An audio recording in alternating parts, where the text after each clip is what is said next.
Yeah, we begin this morning with that major terrorism probe in Sydney after a caravan filled with explosives was discovered on the city's outskirts. More than 100 state and federal police officers now investigating whether there were plans to use it in an anti-Semitic attack. Let's go live to today's Sydney reporter Jack Hahn in Dural. Jack, good morning. Many lives could have been at risk here. You're right about that this morning. The Premier saying that this could have been a mass casualty event, which is why those 100 officers are right now scrambling, trying to search and track down whoever dumped this explosive-packed caravan on this rural road in Dural in Sydney's northwest. Some suspects have been placed under arrest, but police have pointed out that those suspects were on the periphery, which by definition of the word means on the outer ring. So we also know this morning we're learning new details about the type of explosives that were found in this caravan. They are gel-packed explosives, likely destined for a mine site in New South Wales. Those explosives had the potential to create a blast zone of 40 metres. This is the discovery of a potential mass casualty event. There's only one way of calling it out, and that is terrorism. That's what we're very worried about. This would strike terror into the community, particularly the Jewish community, and it must be met with the full resources of the government. I want to assure the people of New South Wales that's exactly what's happening. So this morning, the New South Wales Police Force, along with the AFP and ASIO, are trying to weigh up why exactly this caravan was dumped on this rural road. Was this indeed an abandoned attack or simply a way to spark fear and fuel anti-Semitism? All right, thank you, Jack. And this incident is just the latest in a wave of anti-Semitic attacks right across Sydney. In October, multiple businesses were set alight and 4 men were charged. A month later, buildings were vandalised and dozens of cars torched in Woollahra. Then, in early January, swastikas were painted on South Sydney Synagogue. Vandals also hitting homes in Sydney's inner west before a Newtown synagogue was targeted. On January 17, a car was set alight and the former home of a prominent Jewish figure was doused in red paint. Only 4 days later, an eastern suburbs childcare centre was firebombed and defaced with anti-Jewish slogans. Family, friends and associates of Underworld figure Sam Abdulrahmin will attend a Melbourne mosque today ahead of his funeral. Live to Christina Hearn in Melbourne, Chris, a heavy police presence is also expected. Well, Jane, that is exactly right, because associates of Sam the Punisher Abdulrahmin are expected to attend the funeral, and of course police do not want any trouble. So this funeral will take place this morning at a mosque in Melbourne's north, followed by a burial.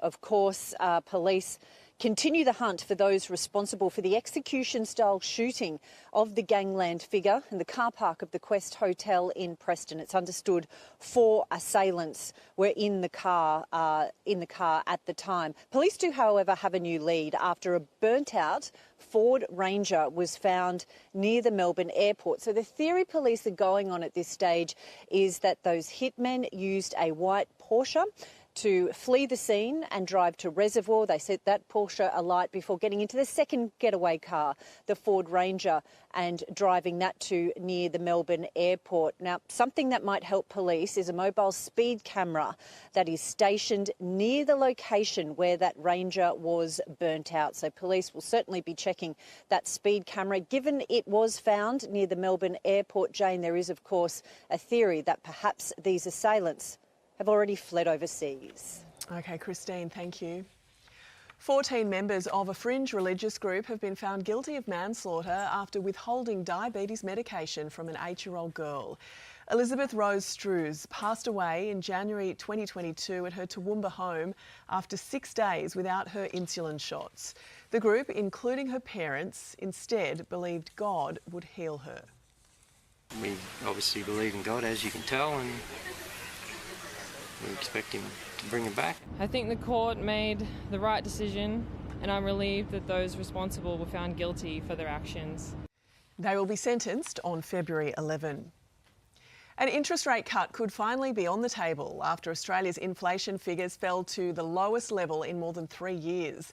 Live to Today Federal Politics reporter Liz Daniels in Canberra. Liz, what do these figures tell us?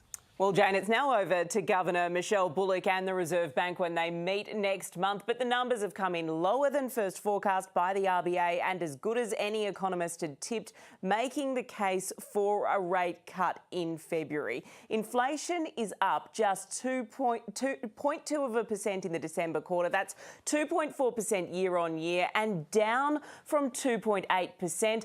to be well within the RBA's target band of 2 to 3%. The crucial trimmed mean, which is the one that the Reserve Bank likes to look at, it's now fallen from 3.5% to 3.2%. And you can see there how that trend has been tracking down. Now, that is what the government will use to push its economic management credentials throughout this upcoming election campaign as Peter Dutton and the Coalition continue to ask Australian families, are you better off after 3 years of Labor? Well, a pre-election rate cut could go a long way to lift voter spirits, even if that relief hasn't flowed through to their hip pockets yet. Jane, you can bet Treasurer Jim Chalmers will have a spring in his step and a smile on his face when he appears on the show later this morning. OK, Liz Daniels, thank you. We have some breaking news now out of Melbourne's west, where investigations are underway into 3 suspicious car fires. The first was set alight in Hoppers Crossing just after 12:30, leaving it gutted. A second torched car was then located in a Canley driveway just before 2 a.m. Police were then called to a third fire at Sunshine West around 45 minutes later. The alleged neo-Nazi leader whose group stormed Adelaide CBD on Australia Day has repeatedly refused to sign his bail agreement. 32-year-old Thomas Sewell claimed in court that he's being politically persecuted and has now been transferred to Adelaide's remand centre.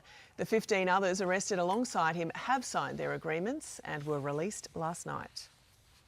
We're obviously all being dragged through courts and some of the guys are in jail right now, so our plans for the future are on hold until we can figure out this mess. Their bail conditions include being banned from the city centre and from communicating with each other. A Queensland social media influencer accused of drugging her 1-year-old daughter for online donations has been granted bail. The 34-year-old is facing 11 charges, including torture and administering poison with attempt to harm. She has been ordered to stay away from her child, with the case due back in court next month. A man has drowned at a popular South Melbourne beach. Police helicopters, boats and firefighters were called to the scene at St Kilda Pier around 8:30 last night after reports of trouble in the water. The man is yet to be formally identified. Now to a Today weather alert, and as the threat of tropical cyclones looms off Queensland's far north, the region has been battered by massive rainfall. Residents in and around Cairns are being warned to prepare now as flooding cuts off roads and forces evacuations. The Weather Bureau is predicting what could end up being 3 tropical cyclones in the region this weekend. Australian foreign fighter Oscar Jenkins has been confirmed to be alive after he was previously feared executed by Russian forces while fighting for Ukraine. Live to Nine's Europe correspondent Edward Godfrey in London. Edward, he is being held in captivity. He is, Jane, and while that in itself is not good, this news will come as a big relief amid rumours that have been circulating recently. Melbourne man Oscar Jenkins first popped up in a video in late December, captured by Russian soldiers while fighting for Ukraine. In the video, he did appear quite scared as he was interrogated and struck multiple times. Stories began circulating more recently that the 32-year-old former teacher may have been killed. But that has changed in the last 24 hours. Foreign Minister Penny Wong saying the Australian government has received confirmation from Russia that Oscar Jenkins is alive and in custody. Ukraine's ambassador to Australia said Russia must provide video proof of him being alive and to not use him as a bargaining chip. It's a happy moment for every Australian and for his family especially to hear that he's alive. The interest towards him now is very high. You know, good news that he's alive. Now we need to get him out. Now, government officials are seeking more information on Mr Jenkins and his situation. It comes, of course, as the war between Russia and Ukraine continues to rage on, with hundreds of drones launched just in the last day. And big questions, Jane, over where this is all going to go, what US President Donald Trump is going to do and what shape any resolution here might take. OK, Edward, thank you. A 15-year-old Victorian boy who was already out on bail has been slapped with multiple charges, accused of reoffending less than 48 hours after his release. Police suspecting the teen allegedly stole 3 luxury cars in Brighton before clocking speeds of 240 kilometres an hour. He is believed to be one of 6 who were involved in a number of robberies in Hawthorn and Rosanna over the weekend and given bail. A car has flipped onto its roof after a crash in Sydney's inner west. The Audi first colliding with a Mazda just before midnight in Strathfield. A 23-year-old passenger was taken to hospital while the 31-year-old Audi driver was treated at the scene.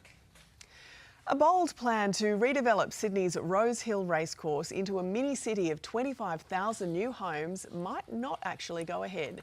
Opponents of the multi-billion-dollar deal launching a petition for an emergency vote to boot the Australian Turf Club chairman. If successful, his removal could delay or even scrap the proposal entirely. More than 900 retail workers will be left without a job from mid-April when the company behind Noni B and Miller's shuts the stores down. The closure of its 252 locations comes after Mosaic Brands failed to find a buyer for the budget clothing business.